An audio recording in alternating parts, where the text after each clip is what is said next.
फ.मु. शिंदे लिखित कविता म्हणजे आई काय असते? आई खरंच काय असते?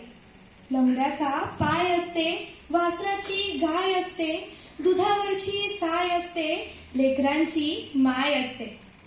आई असते जन्माची शिदोरी, सरतही नाही आणि उरतही नाही. खरोखरच आईविषयी काय अनोखं वर्णन फ.मु. शिंदेंनी केले आहे. आई म्हणजे माय, निसर्गाची माय म्हणून ओळखली जाणारी माय म्हणजे नदी. कारण या नदी आईशिवाय आपलं जगणं अवघडच आहे.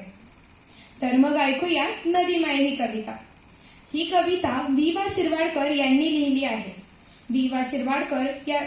शिरवाडकर यांना कुसुमाग्रज या नावाने ओळखले जाते.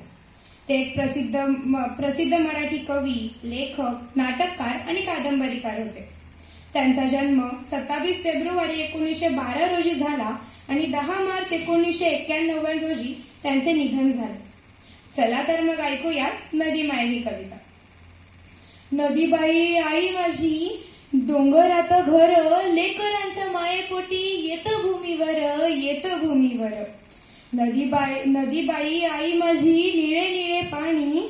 नदीबाई आई माझी, निळे निळे पाणी. मंद लहरीत गाते ममतेची गाणी. नदी माय जळ साऱ्या ताणल्यांना देई. कोण असो कसा असो भेदभाव नाही. कोण असो कसा असो भेदभाव नाही. शेतमळे मायमुळे येत बहरास. शेतमळे मायमुळे येत बहरास. थाळीमध्ये माझ्या भाजी भाकरीचा घास. श्रावणात आषाढात येतो तिला पूर. पुढच्यांच्या भल्यासाठी जाई दूर दूर. माय सांगे थांबू नका पुढे पुढे चाला. थांब त्याला पराजय आणि चाल त्याला जय.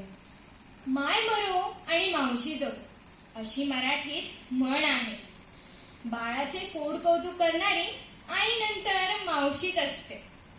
आता निर्मल जोशी यांनी नदीला मावशी असे संबोधले आहे. चला तर मग ऐकूया गप्पूची मावशी.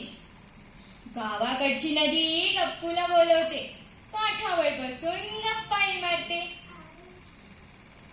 गप्पूला म्हणते येही मस्त पोहायला. गप्पू तयार असतो नदीत उड्या मारायला. छोट्या माशांना बोलवते गप्पूशी खेळायला.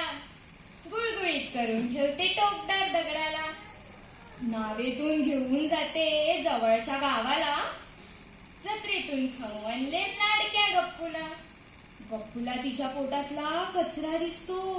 मित्रमैत्रिणींबरोबर स्वच्छता करतो. खळखळून हसताना ती धबधब्यावरून पडते. गप्पूला नदी म्हणजे त्याची मावशीच वाटते. नदी हे निसर्गाचे एक अद्भुत रूप, सतत वाहणारी आणि जीवनाला ऊर्जा देणारी आहे. तिच्या प्रवासासोबत अनेक कथा आणि आठवणी जोडलेल्या आहेत. अशीच एक कविता नदीचे गाणे या कवितेतून आपण नदीच्या आनंदी जीवनाचा अनुभव घेऊया. ही कविता वि.म. कुलकर्णी यांनी लिहिलेली आहे. विनायक दामोदर कुलकर्णी यांचा जन्म 7 ऑक्टोबर 1917 रोजी तासगाव जिल्ह्यातील मनेराजुरी येथे झाला. मराठी साहित्य आणि संत साहित्यातील योगदानासाठी वि.म. कुलकर्णी हा पुरस्कार दिला जातो. चला तर मग ऐकूया नदीचे गाणे ही कविता. दरी दरीतून वनावनातून झुळझुळ मी वाहत येते. मी मंजूळ गाणे गाते. मी पुढेच धावत जाते. वसली गावे तीरावरती त्यांना भेटून जाते पुरती. लता वृक्ष किती काठावरती भूमीतून जे मला भेटते. फुलवेली म्हणजे सुमने देती. कुठे लवाळी खेळत बसती. कुठे अमृतरू माझ्यावरती शीतल फुली छाया धरती. मी कोणाची मी सर्वांची बांधुनी म्हणजे नेणाऱ्यांची. जे जाईन ते फुलवीन बाग मनोहर आनंदाची. नदीची ओळख शेवटपर्यंत अशीच राहते का हो? नदी तिच्या प्रवासात अनेकांची तहान भागवते. अनेक शिवार हिरवेगार करते. पुण्यांचा जणू काही संचयच करते आणि शेवटी सागराला जाऊन मिळते. चला तर मग चिकू पिकू या मासिकातील दीप डबरे यांनी लिहिलेली जलतरंग ही कविता ऐकू. वाहे नदी वाहते डोंगरा वाहे नदी वाहू दे नदी खळखळ खळखळ अशी. स्वच्छ नितळ निळा रंग पळते नदी वाऱ्या संग. स्वच्छ नितळ निळा रंग पळते नदी वाऱ्या संग. ऐकू गाणे नदीचे गाते जसे जलतरंग. वाहे नदी वाहते डोंगरातून कशी. वाहे नदी वाहू दे नदी खळखळ खळखळ अशी. उगवते डोंगरावरती कोसळते दगडावरती.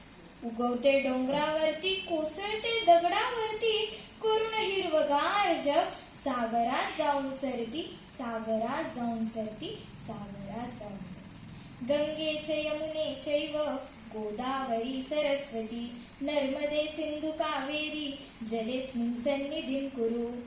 अशा या नद्या खरोखरच वंदनीय आहेत. धन्यवाद.